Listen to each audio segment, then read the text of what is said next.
Hey guys, welcome back to How to Roll Dice. I'm Josh, and for today's daily dive, I wanted to go over this new line of paints and to some extent paintbrushes that I've been using over the last month or so that I've really been enjoying, that have really pulled me back into the hobby aspect of painting and sort of was one of the driving reasons to get me to pick up Blood Bowl and is why I have a sort of a growing interest in War Machine Mark IV, although I'm still very skeptical as to whether or not I'm ever actually going to rejoin the game.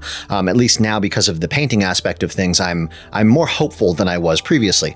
And the set of paints that I'm talking about is this set right here, the Army Painter SpeedPaints. This is the Mega set, I believe is what it's called. It comes with 24 paints, although one of those is actually a paint medium, so it's one that you can actually mix into a paint to dilute it even further or to reconstitute a paint that has dried out. These are apparently one of two big name brand name contrast or speed paints that you can buy on the market now. Ironically enough, those are the two names that they're called. You have the Citadel Contrast Paints by Games Workshop, and you have the Army Painter SpeedPaints, obviously by Army Painter. I had never tried either of them. I actually hadn't heard of either of them. I was at a local gaming store called Midway Games here in the sort of central-ish Massachusetts area, and I saw a box of Army Painter SpeedPaints on the shelf. I was with Bryant, and I said, "What are speed paints? I've never heard of these." And he said, "Oh, it's basically like GW's contrast paints." Of course, him assuming that I would know what that is. And I said, "Okay, what are contrast paints?" And he was like, "Oh, it's like a wash, except it's different colored washes. And the idea is that you can basically paint your entire model in three-tone washes, and the heavier pigment settles into the recessed areas, and the lighter level pigment or the lighter amount of pigment settles on the raised areas. And so you get sort of this like natural pseudo three-tone highlighting where you've got a highlight, a base, and a shade in one brush stroke, or at least that's the idea."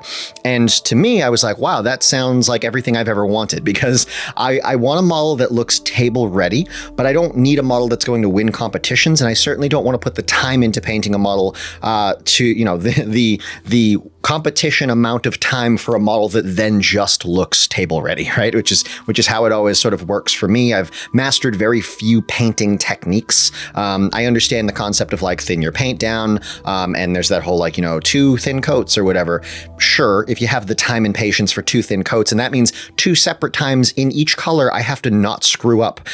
So that's quite the challenge. Although there is kind of a paint in the lines method you have to use with these, so it's not like they're necessarily easier to use, but they are faster to use. So I ended up grabbing the box completely, you know, on a whim, and I had a handful of Army Painter brushes at home because just by chance I liked Army Painter brushes. They're easy to find in gaming stores. They're not as expensive as Citadel brushes. They hold their shape. They hold paint well. They don't wear and flex like some, you know, cheaper bristle brushes will do. I think they're still synthetic. They're not natural. I think the natural brushes are actually quite expensive. They're something like $20 a brush, I think. I'm not sure. That, you know, more skilled painters would know.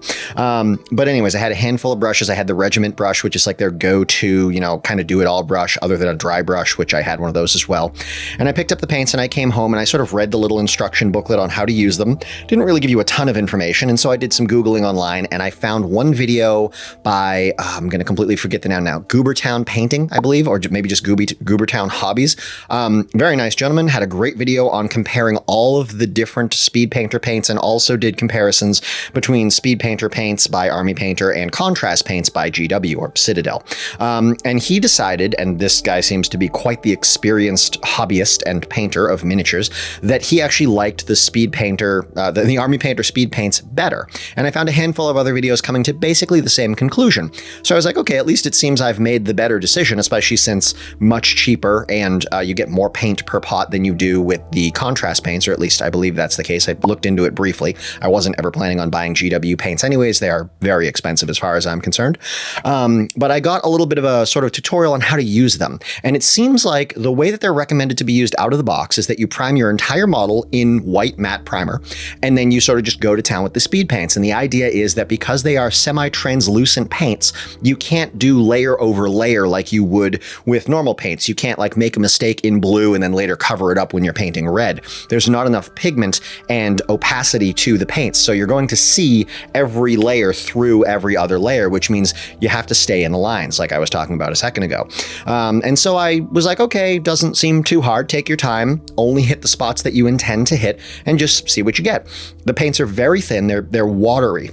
They're nothing like a regular model paint that you would be used to. It would be like if you did 1 drop of paint to 10 drops of water with a regular modeling paint, very, very thin. And so I painted a model, I primed a model. I actually went with Talos right here. The reason I have this camera set up the way that I do right now is I'm experimenting with different camera angles because sometimes I get bored and I do that, but also I felt like this video might be a little more interactive, and having a wide angle lens that I can reach out to and do stuff like this is kind of a little bit beneficial when I'm trying to show you miniatures. Hopefully that's focused to some extent. But I primed this Talos model from Weird Miniatures from Malifaux, and had him just sitting on a shelf, primed him white, and then tried doing the paint. And I learned my first handful of lessons with these paints. One, solid white really does make the colors pop, which I kind of love. But it does give kind of like unrealistic, almost like super saturated comic book tones. So if you're going for anything that's hyper realistic, you're not going to get that with a solid tone of white matte primer before going on to using these speed paints, or I'm assuming contrast paints. From what I've seen, they work almost identically. There's just a tiny little difference between how they work, and maybe it's a 50-50, just pick whichever one you like. I like the speed paints, I'm going to stick with those.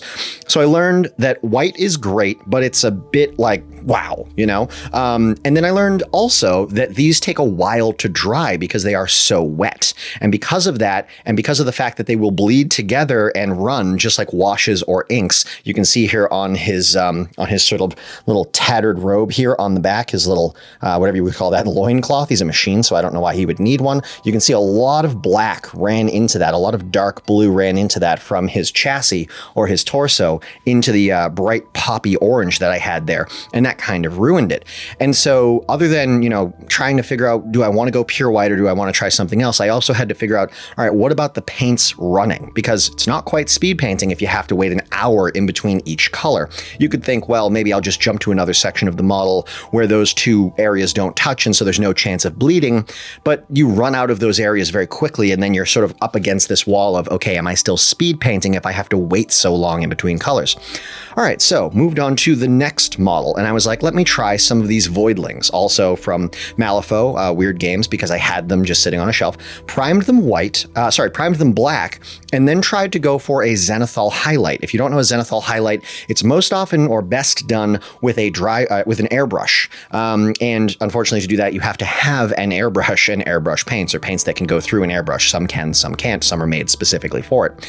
You prime the model black, and then from an angle, you mist or gently coat on with a white primer. So you'd be kind of just coming in with like a airbrushes don't make that noise. It's much more of a but you get what I'm saying. You basically mist from an angle white primer, and so it creates a natural looking highlight from like the top down where light would actually hit the model, and you still have darker bottoms, undersides, recesses, things like that. Then when you go to paint over it with an opaque paint, those natural like highlights that you created using the zenithal highlight technique kind of come through the opaque paint and create an even stronger highlight tone.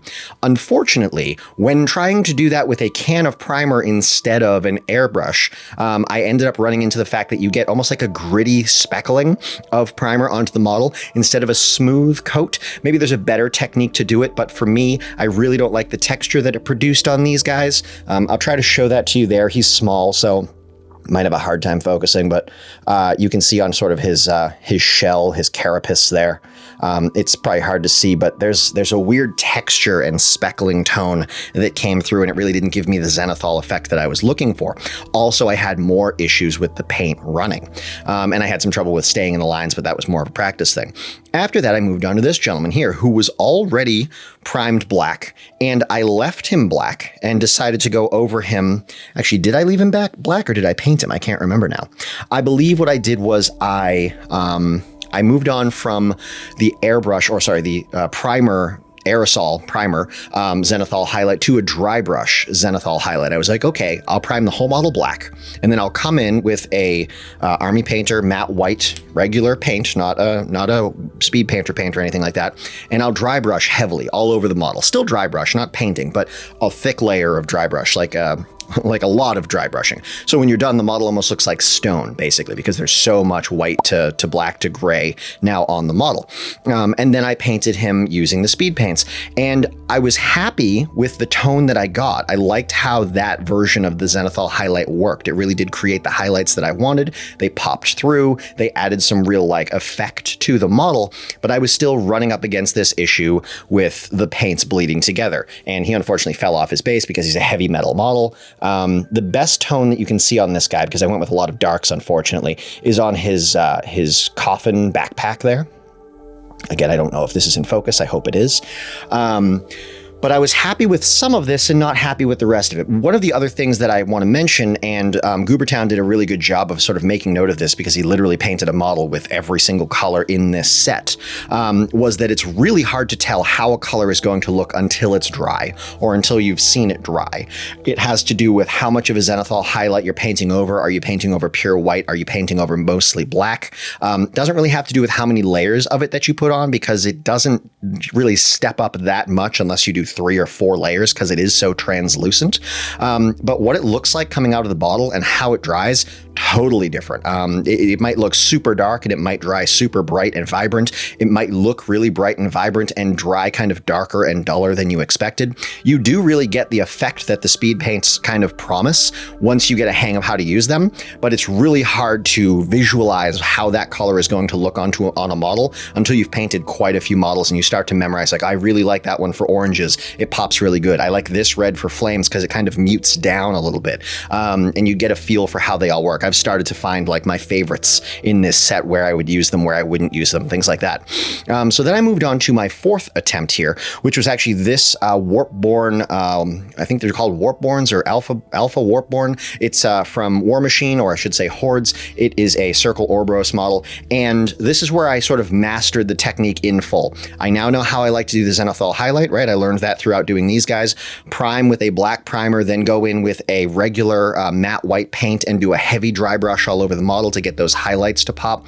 Then come in with the different actual speed paints and paint over it, sticking in the lines. And in between colors, before I show you this, the last big important step is to use a blow dryer. I did not know that you could do this, and then once I learned about it, which was a few days into trying to use these paints, I assumed that you couldn't use it on speed paints because I was like, they're so wet, they're just going to blow around and it's going to screw up the effect. It's going to move the pigment all around. It really doesn't. It's surprising how it does not do that at all. This is a cheap little $13 Revlon blow dryer that I got from a local store. I want to say it's got 2 settings, low, high. That's it. So I put it on low. I hold it maybe a foot to 8 inches away from the model. I sort of like jiggle the air back and forth, like I'm doing this with my hand while I'm pointing it at the model. So it's not hitting one spot. It's kind of shifting around. And then I turn the model, just constantly moving the model. Don't hold it in one spot. Obviously, low setting on a blow dryer like this isn't enough to really melt plastic or to soften plastic or resin to the point where it's going to deform your model or cause any kind of warping. But you don't want to get too close. You definitely don't want to touch the model to the metal on the front of that, because that will melt it almost instantly. But that gets your drying time, even on these, down to 30 seconds to a minute in between each color. And so once you get a feel for using them and you're able to really hit a section quickly and have it looking good, and then dry it in 30 seconds to a minute so you can move on to the next color, you really can speed paint with these things. It's really awesome. So having a blow dryer is key. And obviously it gets rid of any issues with running. By that, I mean the paint's running, the colors running together, because there's no fixing that. Once that happens, because they're translucent, you cannot hide that error. You can quickly like wick all of the moisture and paint out of your brush with your mouth or something and go in and try to suck it off, like sponge it off of the model. But it's, for the most part, it's probably too late. You've probably got a good amount of pigment that's now stuck there, and you're gonna see that even if you paint over it, unless you go back with a matte paint from a regular paint set like an Army Painter matte paint and cover it up, like go back with black or white and just hide it and then repaint. But still, you don't want to have to go through that. It's better to just be careful, have nothing bleed, and using the blow dryer in between colors absolutely takes care of that. So this is the first model where I was actually able to employ all of those techniques, the way that I like to do zenithal highlighting, sticking in the lines with a little bit of hand control when painting, and then using the blow dryer in between colors to completely avoid any runs. And I ended up with this guy. And again, I'm hoping I'm getting this in focus. I can't quite tell. But I really like how his his cape came out, or his sort of fur robe that's sticking off of his back, the mane around his head, all of his armor popped really well.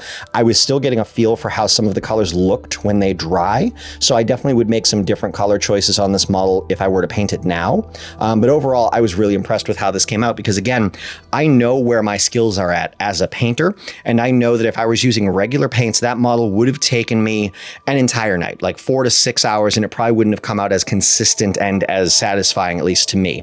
And I painted that in about 2 hours, so half the time as I normally would have expected, and I'm still getting used to working with these. So moving on from that, the next night, I jumped over to this guy. This is another War Machine model. This is from Grimkin. This is a Warcaster, I believe, called the Child. And this is an interesting model. It's basically a little girl standing in front of a demon, and he's kind of like her protector. It's almost like a little sister, big daddy kind of thing if you're a fan of whatever that game is called that I now can't remember the name of, but you know which one I'm talking about. So yeah, he came out really well. Again, I was starting to get a feel for the paints. I'm getting used to sticking in the lines. I know how to use the blow dryer now. I'm getting more comfortable with the zenithal highlight. I really love the skin tones on this guy. The tone on his overalls, his pants is really good. I like the hair. I like the way that his eyes and skull came out. Even the little girl, where her detail is very small, that red and yellow on her pops really good. Again, as far as I'm concerned, her hair is a little muddy. My skin tones were a little muddy because I didn't quite dry it properly on her. I wanted to have a lighter, paler skin to make her look almost like undead. And instead she's got this like darker, like very kind of muddy looking flesh, but it still looks enough like flesh that I would be happy to put that on a table and play with it. So that's what I'm trying to achieve, and I nailed that. I started to paint this model here. This is Morvana 2. I think it's Morvana the Autumn Blade. I can't fully remember her name. She's also from Hordes, War Machine Horde. She is from Circle of Orberus. She is mounted on this lovely sort of like stag type creature here. And I'm looking for models that have a lot of texture, models that have capes and horns with ridges on them and fur and patches that will really dry brush really nicely. I finished dry brushing her. You can see, actually, that's a good example of zenithal highlight. If you look at her ram, hopefully you can see that. The way that her ram almost looks like stone because it hasn't been painted, it's just the highlight. That's what the zenithal highlight will do. It's basically all of the recessed areas are going to be very dark, and all of the ridges and raised areas and bumps are going to be very white. And then in between, you get this kind of natural gradient of grays. And then when you paint over that with a translucent paint, it helps it really pop. I stopped painting her because I decided to pick up my Blood Bowl team while I was at Nova. And I came home with my Blood Bowl team and I was like, this is going to be the big test. This is going to be, are these really speed paints? Can I actually use these in an effective way to produce a table-ready model, a team of models, or a list of models, group of models, an army, what have you, in a reasonable amount of time, such that you would say, I used these paints and was able to speed paint and achieve table-ready miniatures. And I absolutely did, as far as I'm concerned. This is a team of 12 models and a star player, so that brings it up to 13 models. I built all of these during the day, or I built them in the morning. I primed them at lunchtime and then made sure they were good and dry and started painting them around 6 o'clock. And by 10 o'clock at night, 10:30, the entire team was done.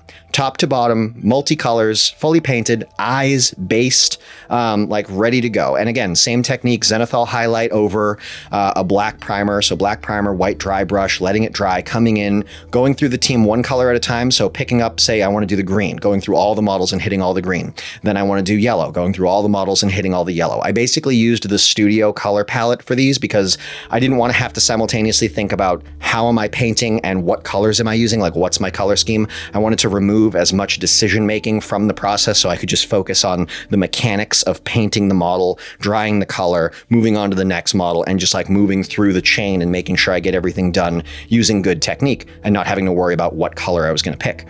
And I'm super happy with how these came out. So an entire list for Blood Bowl, including an extra player and a star player, and I got it done in something like 4 or 5 hours, which for me is insane, and they absolutely look table ready. These may not focus great here, but I'm going to give it a shot. And I've shown these in other videos, so you can poke around and find those. But super happy with how these came out. To me, that proved that speed paints allow you to speed paint, and I couldn't be happier with this. I'm enjoying painting so much now that I have these. Like, I hadn't painted anything in probably over 2 years, and it's not that I hated painting, and it's that painting never really was my favorite thing about the hobby, and that's kind of why I fell out of favor with tabletop miniatures games like War Machine, Hordes, Malifaux, Guild Ball, Infinity. I get hyped up because the things you see online look great. Battle reports look like so much fun, and going through the process of painting and customizing and using green stuff and making custom bases seems like so much fun. And then when you actually sit down to do it, it's actually just a lot of really hard work. And the payoff in the end is amazing, but like, for me, I don't care that much about whether or not my models look amazing, and I don't care that much about whether or not I'm able to succeed at tournaments or win at tournaments or anything like that. I just want to have fun. And so I don't want to have to work that hard to have fun. It's so much easier to have fun in many other ways. This allows me to have fun while painting and get the models to the table quicker, and then enjoy the game even more because my list is fully painted. So it's sort of like hitting all of these different aspects that I used to feel let down by. Oh, painting is fun, but it's really hard and you really have to practice it, and a lot of times the results aren't as much as you wanted. And then because you don't feel like painting, your model is unpainted, and then your part of your list is unpainted, and then you go to play the game and it looks kind of dull and it doesn't look as awesome as when you watch battle reports online, because maybe your opponent's army is painted and yours is like half painted and your paint job isn't as good as theirs, and it's just a lot of little letdowns. These paints are already solving like a handful of these problems. Like, now I can have a fully painted list. Now I can actually enjoy the painting process. It doesn't drag on for an entire week's worth of nights. It's done in one evening. And then when I put my list on the table, it's fully painted and it does look great. And, you know, maybe I have the painted list now and my opponent's still working on theirs, which makes me feel better right off the bat, and I can enjoy the game even if I'm not winning. So yeah. Love these paints. Definitely going to keep using these paints. Army Painter, please just never stop making these. I made this little wooden tray to hold all of them. I'll do another video talking about this. I can show it to you real quick here. It's just a couple of pieces of plywood.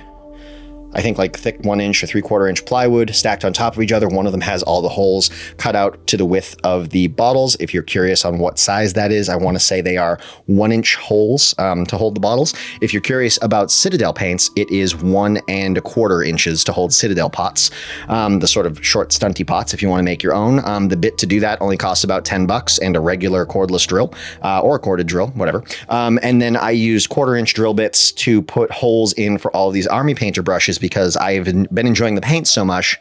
I'm thinking I'm going to be doing a lot more painting, and I was like, I need more than just a small dry brush and a regiment brush. And so while I was at Nova, I found all of the Army Painter brushes, the Pro brushes, which are these white ones, that I didn't already own, and I bought them. You can buy them all together as part of a set, like a Pro brush set, but since I already had 3 or 4 of them out of the 10 or 11, I was like, why would I do that? And so I just bought the ones I was missing for something like $10 each, and now I have the full line of Army Painter brushes, the full line of speed paints, a matte white and a matte black from Army Painter in case I need to do any corrections, and so I can do my zenithal highlight. I use Army Painter black primer. I have the medium for the paints if I ever need to thin one down or one starts to dry out. But I'm honestly just super excited to keep using these. I don't know what I'm going to buy next to paint. I don't want to paint stuff for no reason, although I am enjoying it. I would rather paint something that's going to end up on a table. And I don't have any other games that I'm playing, and now I've painted my Blood Bowl list. So I might actually go out and pick up a couple of Marvel Crisis Protocol models, because that's a game where I feel like you can spend like $50 to $100 and be done, and then just be happy and play with what you have. And that'll get me 2, 3, maybe 4 models to paint that will matter, that I can play a game with. So I might do that. But yeah, I'm into painting now. I'm excited to paint more, and that's all because of these paints. Army Painter, thank you. They're wonderful. I would definitely recommend you guys try them out. They have smaller sets. You don't have to buy the full mega set with all 24. I think they have like one that has 10 or 5. It's like a smaller try it out kind of set. But it's like $100 for this set, or $80 or something. It's absolutely worth it considering how much joy I've gotten from using it already, and I'm definitely going to keep using it. Anyways, I hope you guys have enjoyed this video. If you want more content like this, go down below, subscribe, set your notification bell to all, leave a like or a dislike so I know how you enjoyed the video, leave a comment if you want to chat, and I'll see you in the next one. Have a good night.